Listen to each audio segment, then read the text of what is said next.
Be patient. The right time will come. Hi, Charles here. Good morning. It's Thursday and it's so early pa here. So wala pang dumadaang mga sasakyan. And ayan, yung batis. As you can see. Diba?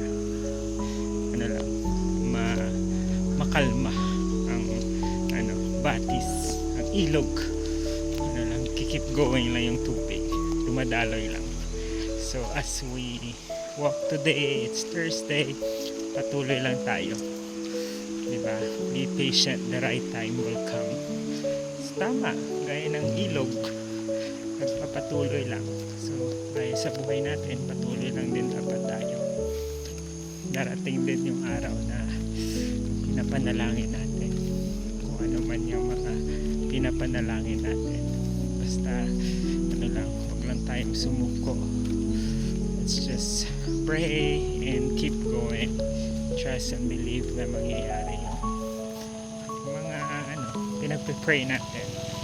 Not now, maybe soon, and I'm sure malapit na yan. Basta maniwala ka lang and huwag sumuko. Don't underestimate the power of prayer, kasi you never know, masasya ka na lang bukas dyan na diba, parang ganong moment, parang hindi mo inaasahan. So while you're still waiting for it, just do what you can do, and yan, patuloy ka lang, be good, share love, share goodness, share kung anong pwede mong ma-share na maganda sa mundo, diba, in any way possible. If the best thing you can do is to pray for that person, for that someone, for that thing, for the Philippines, for the earth, for the universe, diba? Pray. Yun lang muna for now. So just like the river, keep going, keep flowing, just continue and be patient. The right time will come. It will come. Ayan lang.